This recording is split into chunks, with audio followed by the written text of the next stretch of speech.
I'm Dasha, and this is what I'm about.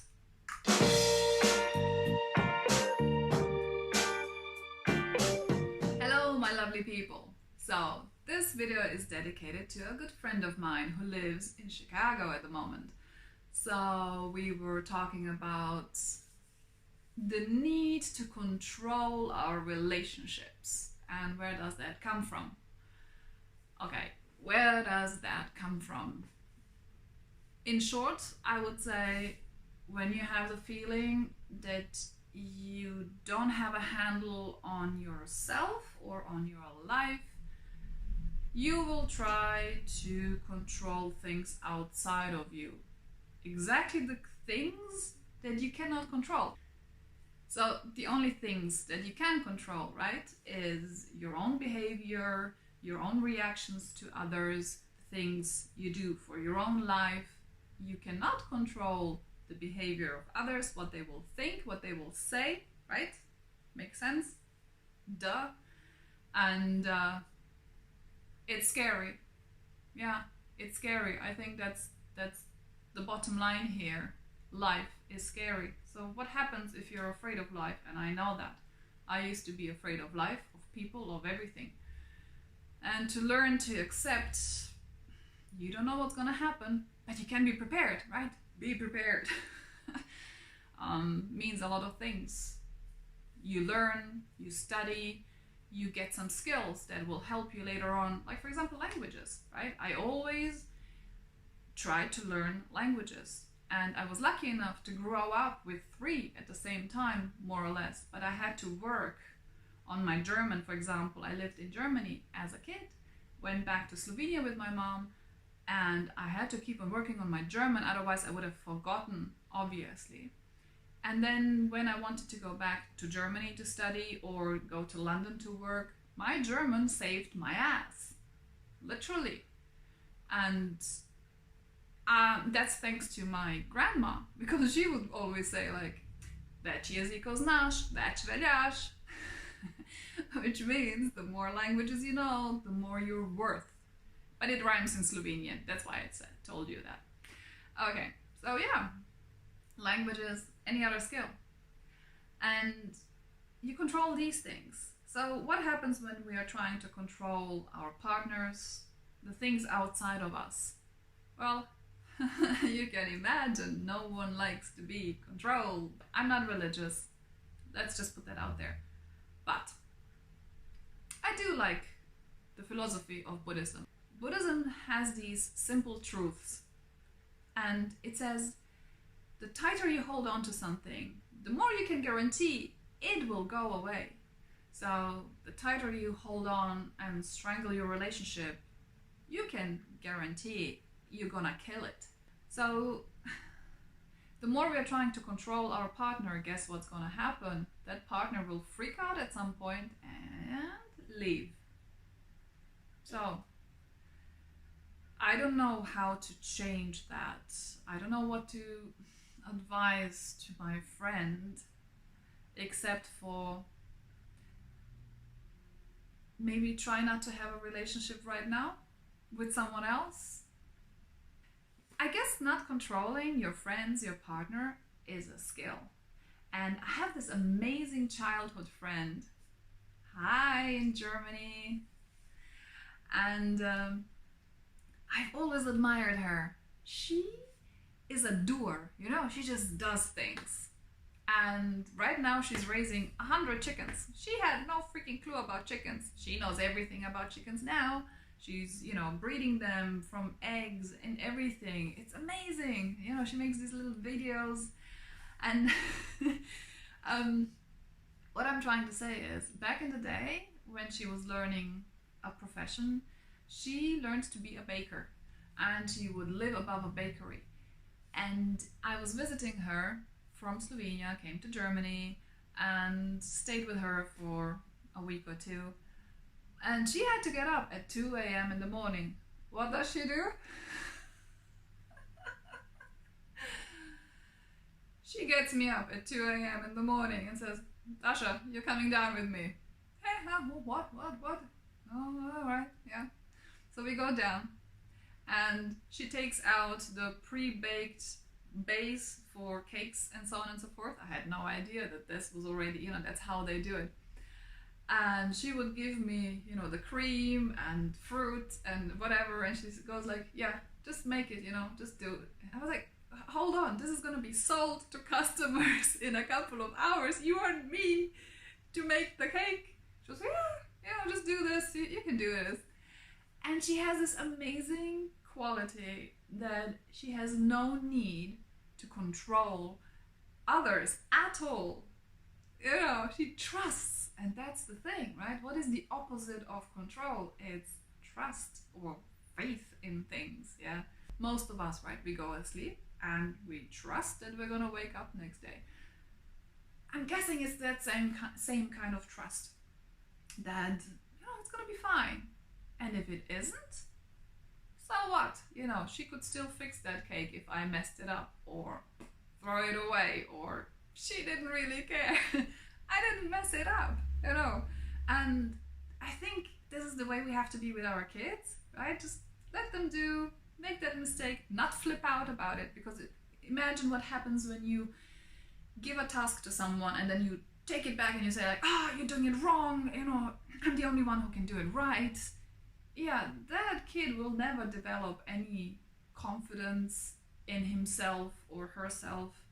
And I guess it's the same thing even when we're grown up with our friends and romantic relationships we have later on. We will just have to trust that it's gonna be okay. We will have to trust that our partner is not cheating on us. So how do you deal with something like that? Very simple, actually. Boundaries, rules, contract, do whatever works for you. So, okay, in our case, you can read that in my book later on, the actual contract that we have. We had a contract, my hubby and I, yes, since day one or day two. So I just wanted to try out. I never had a contract before. And you know how the Big Bang Theory and Sheldon and Amy, and he always has a relationship contract and a roommate contract. And you know what? That is not a bad thing. So it made me think about what's important to me. And one of the things that's important to my husband, he said, first thing he said to me, like, let me close the bathroom door at all times. Don't insist on it to be open. I was like, why would I insist on that? Well, different people, different. Anyhow, bathroom door closed. Yes, I go far, far away if he has to go to the bathroom just so he feels comfortable. Look, it's important to him. Who am I to impose my view on things if I think differently, if this is, giving him a peace of mind? So yeah, contract, definitely contract. In a contract, you think about what's acceptable to you, what's not acceptable to you, and as you write it down, you don't have to write everything down, but those important things. And one of the most important things for us was, hey, no cheating. And by cheating, we mean no hugging, kissing, having a female best friend or male best friend, no flirting, no staying female friends overnight in the house if I'm not around, and vice versa. You determine what constitutes cheating for you, period. Now, in my case, I don't mind if he's thinking about whoever during, our intimate time in bed. I don't think he has so much of a problem with that. I'm the one with the fantasies in bed. But porn, all these things, I don't consider them cheating, and it's a very lazy tool, porn. Okay, people are different, so write it down. Tell your partner what you really need and what's completely unacceptable to you. And as contracts go, and you have to mean it, and that's the thing. So okay, if you get your yayas from, sneaking behind your loved one's back for 10 years and then get caught, you literally make your partner feel like there was no truth and reality to your actual relationship at all. You nullify it, because trust is everything. Once you break that trust, it's gone. Like, you really have the feeling the last 10-20 years were for nothing. So yeah, having a contract in place and setting your boundaries and being very clear about each other, what we like, what we need, and what's not acceptable, is one way to then go, okay, fine, I've set the boundaries, you know the drill, you break the contract, I am bye-bye, sayonara, I am gone, yeah? In my case, I definitely am. You break one of my boundaries, there are no second chances. And then you go to sleep, and you let it go, and you let your partner, your friend, whoever, do their thing, and trust them. They'll be there for you the way you need it. If they're not, you'll be gone. Period. You have no time to waste with someone who not just once, but even constantly steps over that boundary that, violates your space, your emotional space. And if you let that happen all the time, then I'm sorry, then that's on you. That's really on you. Like, if you don't tell your partner what it is you need, your partner cannot make you happy. Simple. Yay! I know it's not easy to do these things. We are not used to it. No one teaches us. And that's why I'm doing these things, because I'm hoping young people are also going to see that. And my next book is going to be for teenagers, actually. Same book, basically, much simpler, broken down, in order to tell them how relationships work, how communication works, what we need to do, because no one teaches us, not our parents, unless you see by example that your parents are doing the right thing. But you're not going to consciously think about it, how things are being done. You're just lucky enough that you've seen an example that works. But most of us, we have not seen those examples. And when you don't know how it should actually work, you end up always in scenarios that don't work, and all you know at the end of the day is, okay, this is what I don't need.